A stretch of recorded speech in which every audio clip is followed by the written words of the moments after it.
జై శ్రీరామ్. శ్రీమాత్రే నమః. శ్రీ గురుభ్యో నమః. 2026 సంవత్సరం ఆగస్టు నెలలో గోచారంలో ఉన్న గ్రహస్థితులు, అలాగే గ్రహస్థితులను అనుసరించి ద్వాదశ రాశుల వాళ్ళకి, ద్వాదశ లగ్నాల వాళ్ళకి ఎలాంటి ఫలితాలు ఉండబోతున్నాయి, గోచారంలో ఏమన్నా విశేష అంశాలు సూచిస్తున్నాయా, గోచారంలో ఉన్న గ్రహగతులు, గ్రహ గమనాలు ద్వాదశ రాశుల వాళ్ళకి ఎలాంటి విశేష అంశాలను ఇస్తున్నాయి, శుభత్వాన్ని ఇస్తున్నాయి, ఇందులో అన్న జాగ్రత్తలు సూచిస్తున్నాయా, ఏమన్నా మార్పులు సూచిస్తున్నాయా, అలాగే గోచర గ్రహస్థితులతో పాటు వాటికి చేసుకోవాల్సిన పరిహారాలతో పాటు మనం అన్ని సహితంగా ఇప్పుడు మాట్లాడుకుందాము. మొదటగా గోచారంలో ఉన్న గ్రహ గమనాలు, గ్రహస్థితులు. మంగళ్ వృషభ రాశిలో సంచారము. మొదటి 2 రోజులు వృషభ రాశిలో సంచారం చేస్తున్న మంగళ్ 3వ తారీఖు నుంచి, ఆగస్టు 3వ తారీఖు నుంచి మిథున రాశిలో మంగళ సంచారం ఉంటుంది. బుధదేవుడు మిథున రాశిలో ఆయన సంచారం 5వ తారీఖు వరకు ఉంటుంది.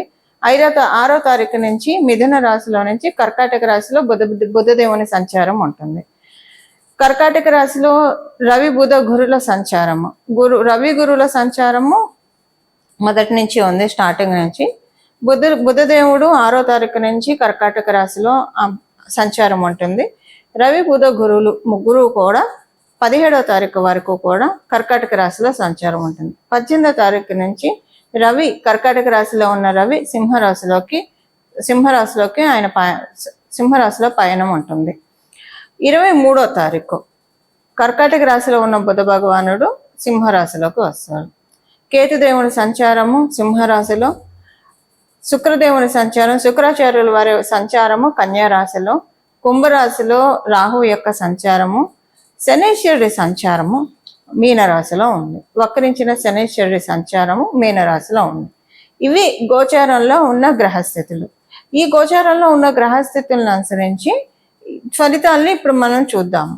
ఫలితాన్ని చూడటానికంటే ముందుగా ఈ మాసంలో గోచారంలో ఉన్న ప్రత్యేక అంశం ఒకటి ఉంది, అది మనం చూద్దాం. కర్కాటక రాశిలో 6వ తారీఖు నుంచి, ఆగస్టు నెల 6వ తారీఖు 2026 6వ తారీఖు నుంచి, ఆగస్టు 6వ తారీఖు నుంచి, అలాగే 2026 ఆగస్టు 17వ తారీఖు వరకు రవి బుధ గురుల సంచారం ఉంటుంది. ఇది చాలా మంచిది. రవి బుధ గురువుల సంచారము కర్కాటక రాశిలో అందరికీ శుభత్వాన్ని సూచిస్తుంది. ఏ విషయాల్లో శుభత్వాన్ని సూచిస్తుందో అది మనం చూద్దాం. అంటే ఇప్పుడు ఆయన మిథున రాశి, కన్యా రాశి వాళ్ళకి కూడా మంచి ఫలితాలే ఉంటాయి, ఆయన రాష్ట్రాధిపతి కాబట్టి. ఇంకా కొన్ని రాశులకి ప్రత్యేకమైన శుభం ఉంటుంది. కర్కాటక రాశి వాళ్ళకి పూర్తిగా శుభ ఫలితాలను ఆయన ఇవ్వడు కూడా, పూర్తిగా ఇవ్వలేడు. బట్ మిగతా 2 గ్రహాలు గురువు మరియు రవి వీళ్ళిద్దరు ఇస్తారు. బుధుడు పూర్తిగా శుభ ఫలితాలని కర్కాటక రాశి వాళ్ళకి ఇవ్వలేడు. ధనుసు మరియు మీన రాశి వాళ్ళకి కూడా బుధుడు ఇక్కడ కర్కాటక రాశిలో ఉంటే పూర్తిగా శుభ ఫలితాలను ఇవ్వడు. దాంతోపాటు అంతే, ఈ రాశుల వాళ్ళకి పూర్తిగా ఆయన శుభ ఫలితాలను ఇవ్వలేడు.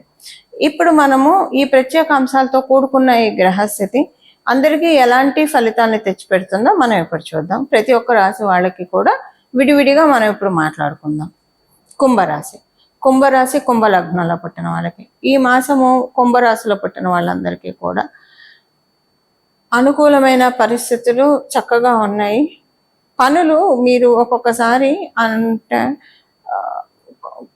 చేద్దాం అని చెప్పి అనుకుని అలానే వాయిదాలు పడిపోతూ ఉంటాయి.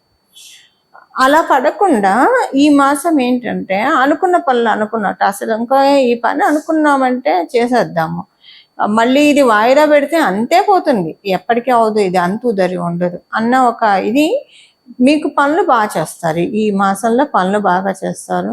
అందరి సపోర్ట్ బాగా ఉంటుంది. కమ్యూనికేషన్స్ విషయంలో చాలా బాగా ఉంటుంది. అందరి సహాయ సహకారాలు మీకు మెండుగా ఉన్నట్లు అనిపిస్తుంది.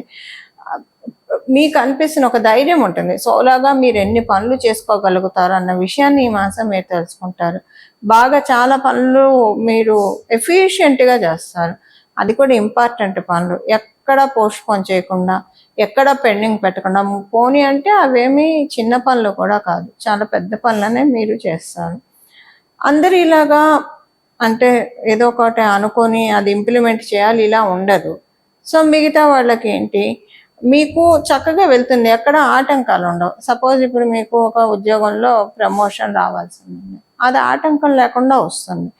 మీరు ఏదన్నా కొనాలనుకున్నారు, ఒక్కోసారి కొనాలనుకొని కూడా పోస్ట్పోన్ అవుతాయి, అలా పోస్ట్పోన్ అవ్వకుండా అవుతుంది. ఇలాగా మీకు ఏ పనుల్లో సింపుల్గా చెప్పాలంటే పనుల్లో ఆటంకాలు లేకుండా అన్నీ కూడా చేయగలుగుతారు. టైం టు టైం ప్రాపర్గా ఒక డిసిప్లిన్ చాలా తెలుస్తుంది మీకు ఈ మాసం. అన్నీ కూడా ఇన్ టైం వెళ్తున్నాయి. మీ డైలీ దినచర్య కూడా రాత్రి పెందలాడ పడుకోవడం దగ్గర నుంచి పొద్దున్నే లేవడం, పెందలాడ లేవడం దగ్గర నుంచి టైం టు టైం ఫుడ్ తీసుకోవడం, ఇవన్నీ కూడా సిస్టమేటిక్గా వెళ్తాయి. మీకు అనిపిస్తుంది ఇంక ఇలానే పెట్టాలి. దానివల్ల ఏమవుతుందంటే మానసిక ప్రశాంతత, శారీరక ఆరోగ్యం, దీనివల్ల మంచి నిర్ణయాలు తీసుకోవడం, దానివల్ల మీ భవిష్యత్తు బంగారం అవడం. మీకు ఏమనిపిస్తుంది అంటే ఇదే ప్రతి నెల మనం ఇంప్లిమెంట్ చేస్తూ వెళ్దాం, ఇది కంటిన్యూ చేద్దాం, ఇది ఆపద్దు. ఆల్రెడీ మీరు అది చేసేవాళ్ళు అయితే ఓకే, ఇంకా పెరుగుతుంది. ఒకవేళ అలా లేకపోతే కనుక ఈ మాసం నుంచి మీకు అన్ని టైం టు టైం అయిపోతాయి. అది మీకు చాలా ప్రశాంతతను కూడా అందిస్తుంది. మీరు భాగస్వామ్య వ్యాపారాలు చేసే పని అయితే, అంటే స్వతంత్ర వ్యాపారస్తుల గురించి చెప్పట్లేదు, భాగస్వామ్య వ్యాపారాలు చేసే వాళ్ళు అయితే కనుక మీ వ్యాపార భాగస్వామితోటి కొంచెం జాగ్రత్తగా ఉండండి. మీ వ్యాపార భాగస్వామి వల్ల కొన్ని చిక్కులు తలెత్తుతాయి. పూర్తిగా నమ్మకండి, కొంచెం ఒక కన్నేసి ఉంచండి. ఇది ఈ వారం ఈ మాసం యొక్క గోచార గ్రహస్థితుల ఫలితాలు కుంభరాశి, కుంభలగ్నంలో పుట్టిన వాళ్ళకి. పరిహారం, ఏం పరిహారం చేసుకోవాలి? ఇప్పుడు మనము ఫలితాలు తెలుసుకున్నాము, దీనికి తగ్గట్టు పరిహారాలు ఏం చేసుకోవాలో ఇప్పుడు మనం చూద్దాము. కర్కాటక రాశి మెయిన్గా మనకి ఇప్పుడు పరిహారం చూడాలి. కర్కాటక రాశిలో 3 గ్రహాల సంచారము మాక్సిమం ఒక 10 days వ్యవధి, 10 daysలో ఉంటుంది, 10 days వరకు ఉంటుంది. కాబట్టి మేజర్ ఇంపాక్ట్ ద్వాదశ రాశుల వాళ్ళకి, ద్వాదశ లగ్నాల వాళ్ళకి ఇది చాలా ఎక్కువగా ఉంటుంది. ఒక 2-3 గ్రహాలు, ఒకటి కన్నా ఎక్కువ గ్రహాలు ఏదైనా రాశిలో ఉంటే ఆ రాశి యొక్క ప్రభావము, ఆ రాశి దేన్ని సిగ్నిఫై చేస్తుందో మన జన్మ జాతకంలో, దాని ప్రభావము వల్ల శుభ ఫలితాలు కావచ్చు, అశుభ ఫలితాలు కావచ్చు, ఎవరికైనా వస్తాయి, మనకు వస్తాయి.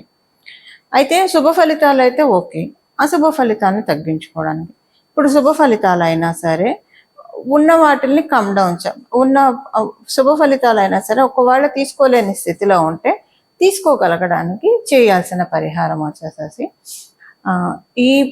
ఈ మాసం మొత్తం కూడా ఆగస్టు 1 మొదలుకొని ఆగస్టు నెల చివరి వరకు కూడా ద్వాదశ రాశుల వాళ్ళు, అలాగే ద్వాదశ లగ్నాల వాళ్ళు లలితా చాలీసా చదువుకోవడం.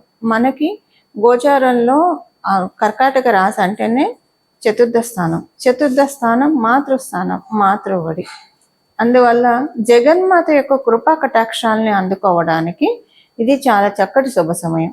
ఈ సమయంలో బాలా త్రిపుర సుందరి అమ్మవారి ఆరాధన అత్యంత శుభ ఫలితాలను అందిస్తుంది. అమ్మవారిని ఎప్పుడైనా బాల రూపంలో మనం పూజిస్తే విశేషంగా అనుగ్రహిస్తుంది, త్వరితంగా కూడా వరాన్ని మనకి అనుగ్రహిస్తుంది. బుధుడు కాబట్టి, ఇక్కడ ఉన్నది బుధుడు కాబట్టి బాల రూపంలో అమ్మవారిని ఆరాధన చేయొచ్చు. గురు భగవానుడు కూడా ఉన్నాడు కాబట్టి మీరు జగన్మాతగా కూడా అమ్మవారిని అర్చించవచ్చు. మీ చాయిసెస్ని బట్టి మీరు చేసుకోవచ్చు. అమ్మవారి ఆరాధన లలితా చాలీసా చదవండి, చాలా బాగుంటుంది. ఒకవేళ చదవలేకపోతే వినండి, కనీసము చాలా మంచి ఫలితాలు మీరు చూస్తారు. ఈ లలితా చాలీసా చదువుతూ ఉంటే చదివిన రోజే మీకు ఒక న్యూ ఎనర్జీ అనిపిస్తుంది, చాలా బాగా ఉంటుంది. అలాగే సౌందర్య లహరి వినడమో చదవడమో చేయండి. చదవడం అంటే పర్ఫెక్ట్గా వస్తేనే చదవాలి, లేదంటే ఎవరి దగ్గరైనా గురుముఖత నేర్చుకొని అప్పుడు చక్కగా చదవచ్చు. వినండి, కనీసం వినడానికైతే మనకి ఇప్పుడు అవకాశం ఉంది. కలియుగంలో ఉన్న సులభోపాయాలు ఎన్నో ఉన్నాయి, కాకపోతే మనం ఇవన్నీ పట్టించుకోకుండా లౌకికంగా పరిగెత్తుతూ ఉంటాం, ఇంకా తప్పదు, బాధ్యతలు ఇవన్నీ ఉంటాయి కాబట్టి. కానీ ఈ సులభోపాయాల మీద మనము ఒకసారి దృష్టి పెడితే ఇవన్నీ కూడా మనకి కాంప్లికేట్ థింగ్స్ అన్ని అన్కాంప్లికేట్ అవుతాయి అన్న విషయాన్ని మనం గుర్తెరగాలి. అది సౌందర్య లహరి దానికి ఉత్తమమైన సాధన. ఈ నెల మొదలుకొని నెలనాళ్ళు అసలు ఇక్కడి నుంచి ఇంకా కంటిన్యూ చేయండి. మీ ఎన్నాళ్ళు కంటిన్యూ చేస్తే అన్నాళ్ళు కంటిన్యూ చేయండి. సౌందర్య లహరి, దాంతోపాటు అమ్మవారిని పూజించినప్పుడు మరి అయ్యవారిని కూడా పూజించాలి కదా. అందులో కర్కాటక రాశిలో ఉచ్చ స్థానంలో గురుడు ఉన్నాడు. గురుడు అంటేనే శివుడు అని చెప్తుంది మనకి జ్యోతిష శాస్త్రం. మరి ఆ స్వామివారిని కూడా పూజించాలి కదా, అందుకని శివానంద లహరి. ఈ రెండు వినండి. అత్యంత భక్తి శ్రద్ధలతోటి మనసు లగ్నం చేసి అంటే చాలా కాన్సన్ట్రేటెడ్గా వింటే కనుక చాలా అంటే చాలా మంచి ఫలితాలని మనమందరం కూడా చూడటానికి అవకాశం ఉంటుంది. ఈ ప్రతిరోజు మీకు ఏదో ఒక సమయం పెట్టుకోండి. స్నానం చేశాక వెంటనే అయితే ఇంకా మంచిది. వినడమే కాబట్టి, చదవడం కాదు కాబట్టి కొంచెం శుచులయ్యి కాళ్ళు చేతులు కడుక్కొని బయటికి వెళ్ళి వస్తే బట్టలు మార్చుకొని, కుదిరితే మీరు స్నానం చేయండి, లేదా బట్టలు మార్చుకొని ఉతికిన బట్టలు కట్టుకొని కాళ్ళు చేతులు మొహం శుభ్రంగా కడుక్కొని కూర్చొని బొట్టు పెట్టుకొని నుదుటన వినండి. చాలా అంటే చాలా మంచి ఫలితాలు వస్తాయి. కుదిరిన వాళ్ళు అంటే పొద్దున్నే ఉద్యోగం, పరుగులు, వ్యాపారము, పరుగులు ఇలా కొంచెం అలా ఉన్నా మేము మేనేజ్ చేసుకోగలుగుతాం అనుకున్న వాళ్ళు పొద్దున్నే స్నానం చేసిన వెంటనే వినండి. రోజుకొక శ్లోకం వినండి, భక్తి శ్రద్ధలతో వినండి. చాలు, మీకు ఎంత కుదిరితే అంత అసలు వినడానికి ప్రయత్నించండి. దీంతో ఎంతో మంచి మార్పులు మీరు చూస్తారు. గోచారంలో ఉన్న మీ జన్మ గ్రహస్థితుల్లో మీకు ఏవేవైతే ఇబ్బందులు కలిగిస్తున్నాయో ఆ ఇబ్బందుల నుంచి నెమ్మదిగా గట్టెక్కడానికి చక్కటి అవకాశం ఉంటుంది. ఇది ఈ మాసం చేసుకోవాల్సిన గోచర గ్రహస్థితుల రీత్యా చేసుకోవాల్సిన పరిహారము. ఇలా మనందరం కూడా జగన్మాత మరియు మహాదేవుడు ఆశీస్సుల్ని పరిపూర్తిగా అందుకోవాలని చెప్పి మనస్ఫూర్తిగా ప్రార్థిస్తూ, ఇంకొకటి దీంతో పాటు ప్రతిరోజు విష్ణు సహస్రనామం పారాయణం చేస్తే చాలా మంచి ఫలితాలు వస్తాయి. విష్ణు సహస్రనామం చదవండి లేదా వినండి. ప్రతిరోజు చేస్తే కనుక అత్యద్భుతమైన ఫలితాలను తీసుకోవడానికి అవకాశం ఉంటుంది. ఇలా మనం అందరం కూడా భగవంతుడి కృపా కటాక్షాలకి పాత్రలం అవ్వాలని చెప్పి మనందరి తరఫున మనస్ఫూర్తిగా శరణు వేడుకుంటూ మంగళం. నమో భగవతే వాసుదేవాయ.